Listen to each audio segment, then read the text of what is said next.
Hey guys, welcome back to Magic TV. My name's Craig. It's 9 o'clock, it's a Monday, and it is not time for marketing for magicians. You see, I had a long, hard think about it, and as I said on the Q&A a couple of weeks ago, the marketing videos, people just aren't seem to be feeling them. And I want to be putting stuff on the channel that you guys are totally into. So here's what I'm doing. I'm moving the marketing stuff over to a different YouTube channel, which I'll be starting shortly, and any magicians and performers and entertainers that are into marketing, that'll be on the other YouTube channel, and we're going to make this all about magic. So what's this new segment about? Well, every Monday at 9 o'clock, I'm going to be doing something called 5 by 5.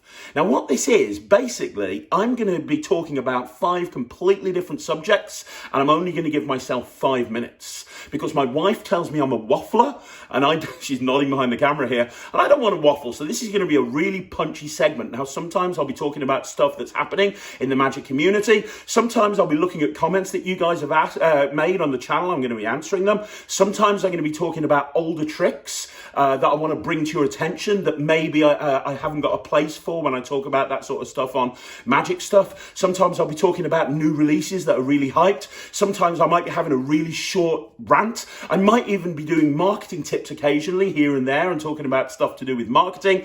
I might even be performing routines or even looking at footage and giving you a bit of a commentary of footage. In fact, one thing that I want to do is look at other people's footage as well. So if you want me to look at one of your performances and you want me to talk about what I think about it, please let me know. Send me the footage. You can send it to craig@magictv.org. Send it over to me and I will look at it and I'll do an analysis of your performance. Or if there's anybody else that you want me to look at, I'll do that as well. I want to make this totally different, totally varied. So every Monday, you don't know what you're getting. So without further ado, let's go into our first of the 5 segments. Okay, so let's talk about Ellusionist, and let's talk about the massive marketing mistake that they have made recently. Now, if you don't know what I'm talking about, let me explain.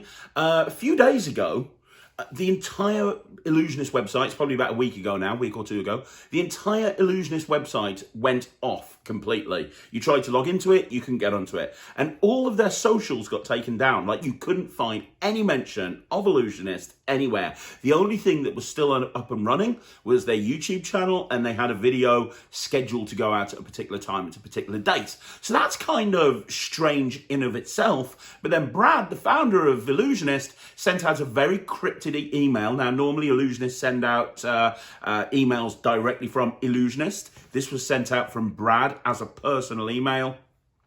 And it was in a very different style to what Ellusionists normally do. Because what Ellusionists normally do is they're very hyped, they're very hyper, hey, look at this. And he was just like, hey, I just want to say thank you very much for all of your support over the last 20 years. It really means a lot. And he was very down and very melancholy. He actually said, that's all I can talk about right now. That's all I feel comfortable talking about right now. And so the entire magic community was buzzing. It was all over Reddit. It was all over YouTube. It was all over different Facebook groups. It was all over the Magic Cafe. Everybody was trying to wonder about what was happening about Ellusionist. Some people thought that it was going to be a marketing thing. Some people thought that it was going to be the end of the company as we knew it. A lot of people thought that Penguin had actually bought out Ellusionist. And then what happened is when this video premiered, it was all a marketing stunt. It was literally all that had happened is Ellusionist's website went down so that they could basically change the theme. That's it, really. I mean, it went black. That's the only difference as far as I can see on the website. They only changed the website around. But they did this whole thing to try and make people worried about, oh, what's going to happen? And I know why they did it, right? They did it to create a buzz. They did, and they've done this sort of thing before, you know, over and over again. You see, you saw the whole I am better than Erdnase when Daniel Madison came out and he was proclaiming to everyone, I'm better than Erdnase. They do this sort of thing all of the time. It's this shock and awe marketing strategy that they use all of the time. Personally, I think that this was a massive mistake. I think that this has backfired on them big time because people were pissed. And let me tell you why people were pissed. People were pissed because they had thousands of dollars of downloads that they got through Ellusionist and they couldn't get hold of them. There were people that had bought Ellusionist products that just had new Ellusionist products sent through to them because they were still sending orders, and And they couldn't access the download to learn how these tricks were done. And people were like, oh my God, what am I going to do about my downloads? What am I going to do about my downloads? This is terrible. What's going to happen?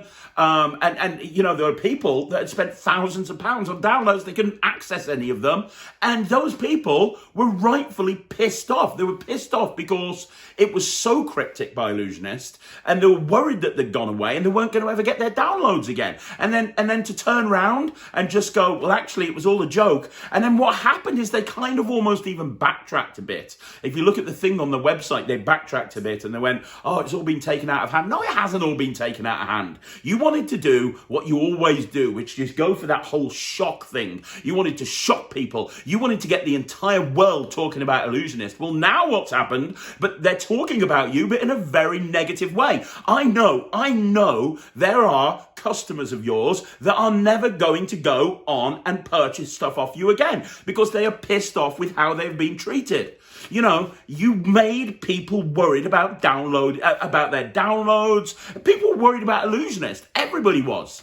You know, this was not a smart, clever move. I understand why you did it, but let's be honest, you completely fucked this one up. Absolutely, completely and totally fucked this one up. And that's the bottom line. You know, you could have easily have just said, hey, you know, we're going to change the website over, but don't worry about it. Everything's going to be fine. Everything doesn't have to be an opportunity to grab attention, especially when they're in the middle of a global pandemic and people have more important things to worry about. It doesn't always have to be about Ellusionists trying to find the best way to market themselves. They don't have to.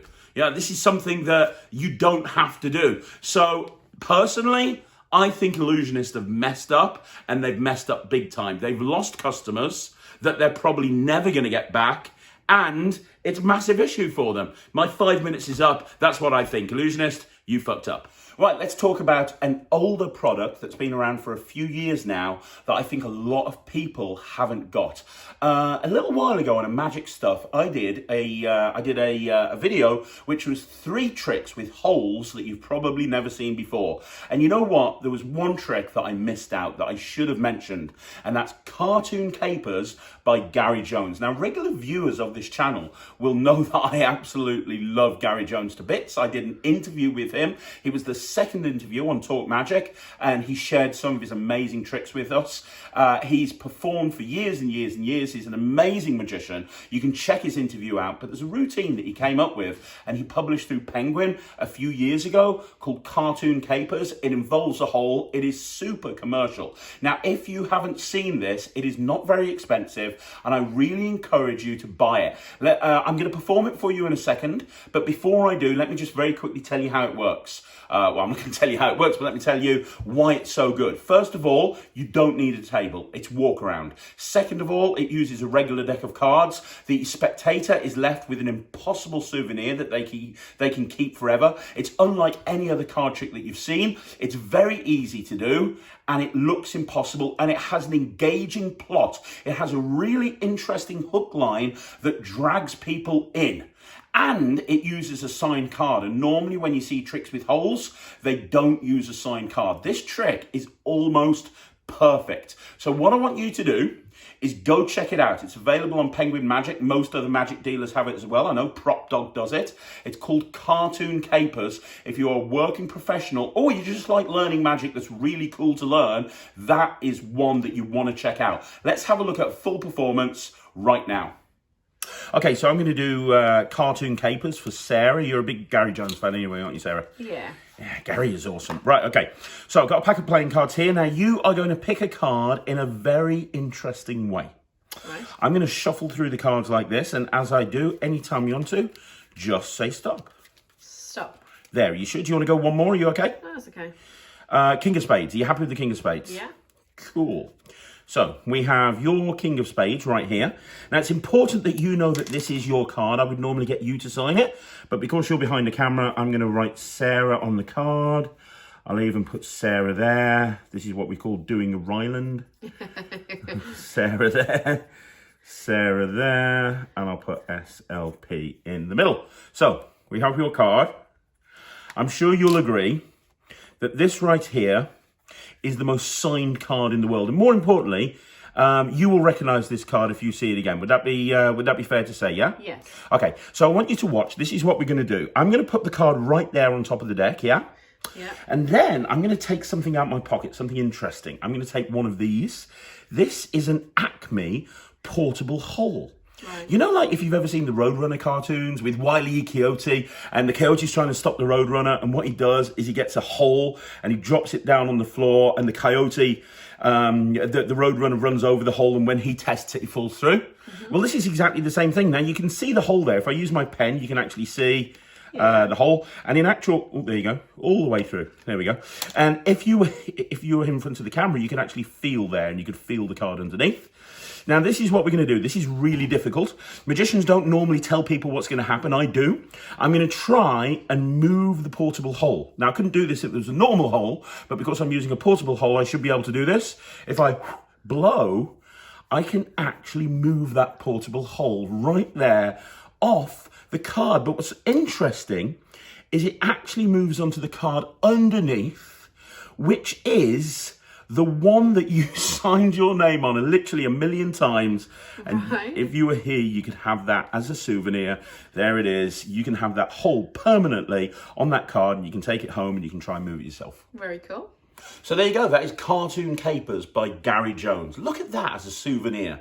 Honestly, I think that one of the key things with card magic is to try and do something that nobody's seen before, and this is a perfect example of something that nobody's seen before. And if and remember, this is a regular pack of cards in use. You can do this anytime, anywhere. You take the card out with the hole in, you make it jump onto their selected signed card, you give it back to them as a souvenir. And what's really cool is the hole actually ends up going through their signature.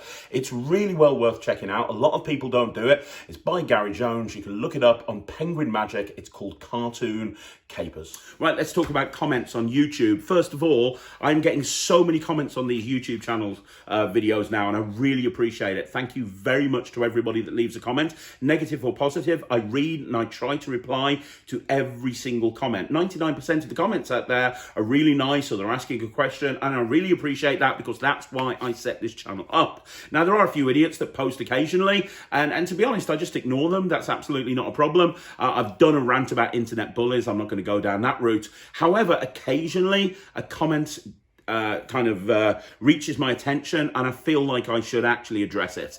And I have one particular person in mind today who I want to talk about, and this guy is Frank Drebin. Frank took the time to put several comments on my channel, and a lot of them were left on one particular video. I put a couple of weeks ago a magic live up of me performing Initial Shock, which is Mark Mason's jumping signature trick. It's a fantastic trick. If you haven't seen it, you should check it out. And then in the comments, Frank absolutely has a go at me. Now, first of all, he leaves a comment, and then he leaves another comment, so I reply to him and I say, hey, okay, fine, whatever. He then leaves another comment. I tell him to leave. He says he is. Then somebody else comments and he comes back.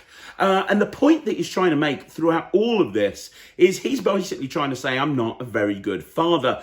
He calls me out, and you can read the comments yourself, but he calls me out on how I parent Ryland. He says that I don't encourage Ryland. And he's got a few just examples of why I don't encourage Ryland. The first example is I'm doing a trick with him, and he adds up 2 cards, and he says, oh, that's 13, that's a queen. And I'm like, no, dude, that's a king, nice try. Apparently that's not encouraging him. And then when he writes his name on the card and he goes, right, I'm going, oh, you're so annoying, come on, hurry up. And then later on, he gives a few other examples where I don't encourage Ryland, and he says that I'm petty. Amazing joke, by the way. He actually says, you're petty, just like your name, you're petty. I've got to tell you, dude, I've never actually heard that joke before. It's not like I heard it all of the time when I was in school. That is totally original to you, so my virtual cap's off to you there. Well done. God, the creativity to think of a joke like that. Amazing. He says that I'm petty, and that for me, it's obvious watching me that when I perform, it's not about my audience, it's about me and my ego. And so I just want to reply to that. You see, if you'd have come on here and said, I'm a bad magician, fair enough. If you said, hey, you don't do a pinky break, and I think you should because I don't think that your get ready looks great with your double lift, okay, fair enough. If you say that, hey, whatever it is, that's cool. That's absolutely not a problem. But to say that I don't care, to say that, I'm just a little bit annoyed about this. To say that when it comes to Ryland, I don't encourage him, I take offense at that. I seriously take offense at that, because there is nobody that encourages their child more than me. Me and Ryland spend hours every single day performing magic for each other. I encourage that kid 24/7. It's not just magic. It's not just magic. Ryland takes acting classes. He takes speed cubing classes. He takes drumming lessons. He takes magic lessons, not just from me, but from other people as well. I make sure that I get the best of the best to teach that kid, because I want him to be better than me. I want to encourage him. I encourage him at school. I encourage him in everything that he does. And I take exception that you watch a few videos on my channel. And by the way, considering that you quote so many of my videos, I don't know why you're hanging out on my channel so much, because it's obvious that I annoy you. So why do you keep watching my videos? But anyway, by the by, you have decided, having watched a few of the videos on my channel, that I'm a bad parent and I don't encourage my child.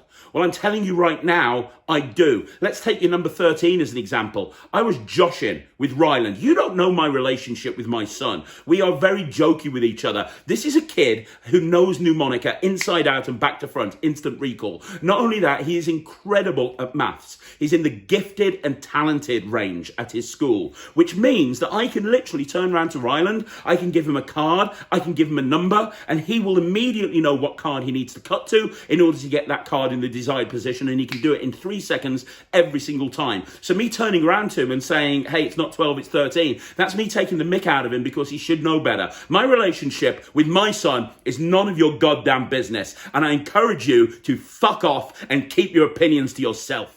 Okay, so one of the questions I get asked all of the time on this channel is, who is my favourite magician? And on the Q&A, I've talked about different magicians that I really respect and I really like. The problem is, I love magic. I love performing it. If I didn't do magic for a living, I would still do it as a hobby, and I would still be just obsessive about it. And there's so many different magicians I like. Well, what I want to talk today about is one particular magician, and talk to you about my 3 favourite tricks that they do.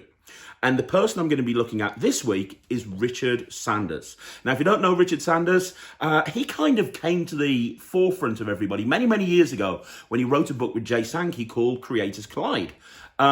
He's from Canada, and he is so creative. Now, here's one thing that I love about Richard Sanders, is when he releases something, it is so super commercial. And talking about his 3 favourite tricks, I could literally go through the Richard Sanders show and I could talk about 20 or 30 of them. I've performed many of them on this channel on Magic Lives, but he is so commercial. He doesn't release a trick unless it is absolutely super mega commercial. I mean, seriously, absolutely seriously.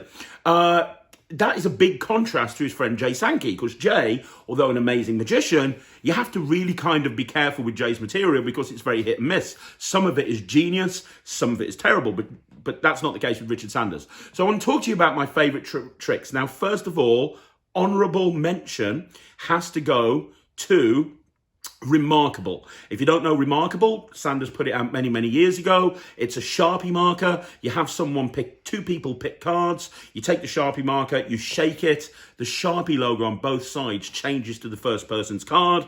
You then take you show that it's on both sides. You then take it and shake it again, and it changes. One side changes to the second person's card. So you've now got 2 cards on the Sharpie marker, one on one side, one on the other, and you give it to them as a souvenir. It is, well, you can give it to them as a souvenir, or you can let them examine it. It's an amazing trick. It's my honourable mention. However, top 3. Right, number 3 is Extreme Burn. I have been performing Extreme Burn for years. Now, Pat Page obviously first brought out Easy Money. There's been lots and lots of different versions of the money-changing style effect. I remember Greg Wilson's Hundy 500 from years ago that was really, really good. But for me, Sanders changed the game because of the gimmick that he included in the setup, and especially with the second version he brought out where it was locking. Add that to the fact that the techniques that that he developed to have the money changed. It was amazing. I have been performing Extreme Burn for years as a pseudo pickpocketing thing, and I'm telling you right now, every single virtual show that I do, I perform this. In fact, you can see the routine on the magic stuff. Last week, I put a full clip of my, a full performance of my virtual show, and that routine was on there. So you can go check it out if you want to see me performing it in an actual virtual show. It is such a versatile gimmick. Extreme Burn is brilliant. So that's third place. Second place is Fibre Optics. Fibre Optics is such an amazing routine. For me, it is the quintessential rope trick. There is so much magic that's happening. You could stop it halfway through and you've already beaten the audience to death with magic. I perform like a 5-minute version of it, and there's so many sequences that I don't do that Richard talks about. The nice thing about the Fibre Optics set is just with 3 pieces of rope, you can perform so much magic, and you can kind of take the ideas that Richard has and create your own routine. I don't know many working magicians that don't do Fibre Optics. You can put it in your pocket. You're good to go anytime, anywhere. There's no angle restrictions. It works on stage. It works close up. It works tables. It works walk around. It is absolutely brilliant. And again, I do it in my virtual show. If you go check out the magic stuff, check out the virtual show. I perform Fibre Optics on that show. My virtual show is basically a Richard Sanders tribute act. And then number one best trick, in my opinion, is one of the latest tricks Richard Sanders has put out, which is any card. It is, and I'm going on record as saying this, the best gaff deck you will ever buy. It is 1,000,000 times better than Invisible Deck. It is brilliant. I do it every time I can. The whole idea of name a card, and you say at the beginning, I've got 4 cards from different decks. You then spread through, you take out the 4 aces. Each one of them has got a different coloured back, and on the back of those cards is written the name of the spectator's card. It is brilliant. If you haven't checked out Any Card by Richard Sanders, you really should. It is so commercial. It is such a strong routine. And the fact that the cards are written on makes it so much more stronger than Invisible Deck, in my opinion. If you want to see any of these Richard Sanders tricks performed, I will do them on a Magic Live. If you haven't seen them, let me know down below. And also, let me know in the comments, what is your favourite Richard Sanders routine? I want to know. I love the guy. Okay, so for the final 5-minute section today, guys, I want to talk to you about card under watch. I've been having a lot of people message me and contact me and put in comments about how they want to do card under watch, but they're a bit nervous. What happens if they get caught? So I wanted to talk to you a little bit about card under watch. Now I'm going to play you some footage of me doing card under watch at an actual gig. Now this was a wedding. I was performing to a guy that, let's say, had a few drinks too many in the wedding breakfast, and I loaded a card under his watch. And what I'm going to do is I'm going to play you the actual footage, and then I'm going to play it again with the commentary track over the top. The big piece of advice I want to give you on card under watch is you have to be prepared to get caught.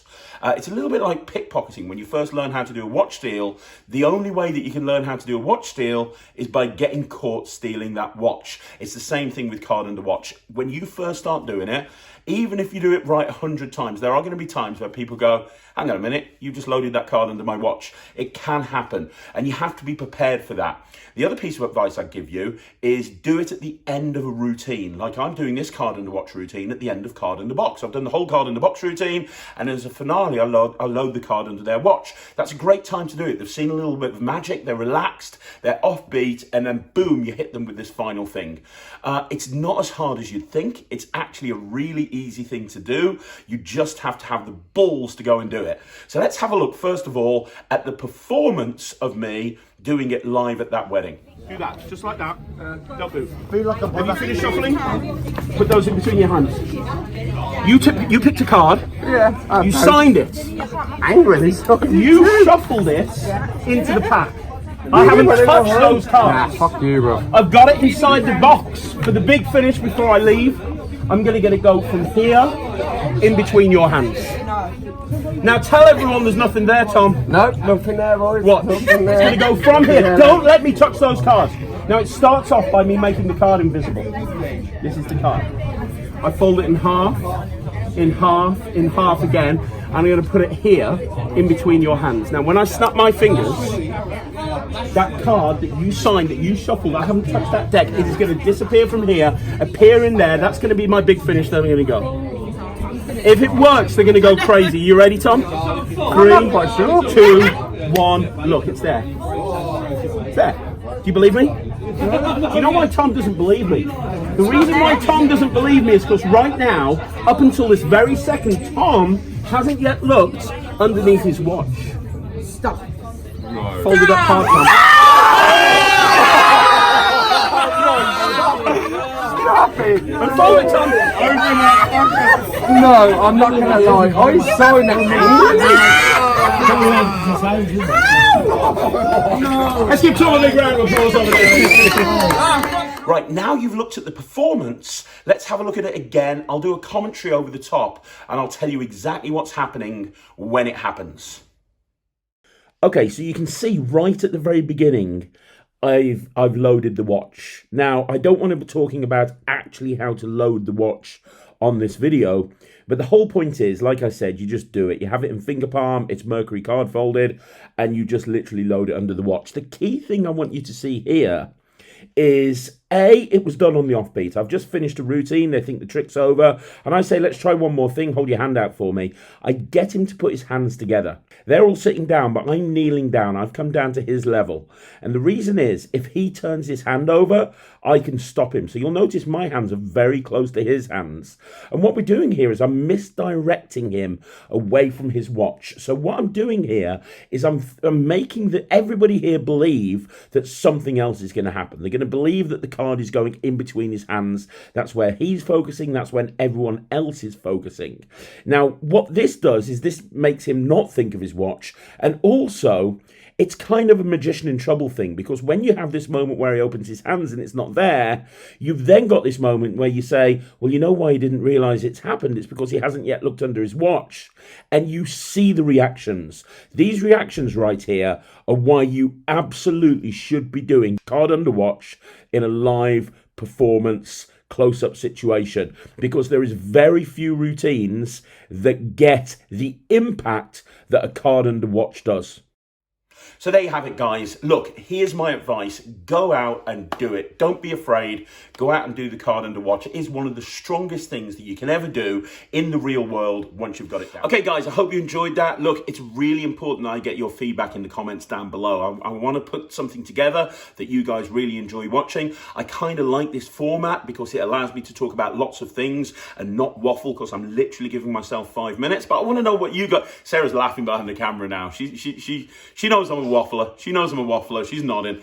But look, I want to know what you guys think. Let me know down below. I kind of like it. We're going to have it nice and punchy. And you know, for the guys that still want to see marketing on this channel, I am going to be doing marketing on this channel. I'll be talking in some of the segments about marketing. But let me know what you think down below. And please don't forget to subscribe to the channel. I go live every single day, 14 videos a week. Let me know what you think. And I will be back tomorrow with an interview. So we've got another interview tomorrow on Talk Magic.